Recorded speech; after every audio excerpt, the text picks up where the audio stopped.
चांदुले, बाळा काय झालं? काय नाही, जरा वेगळाच विचार करत होते.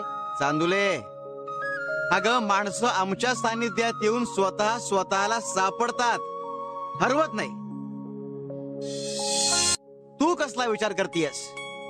स्वामी, माणसाला जी गोष्ट ज्या वेळेला मनापासून पाहिजे असते ती त्या वेळेला का नाही मिळत?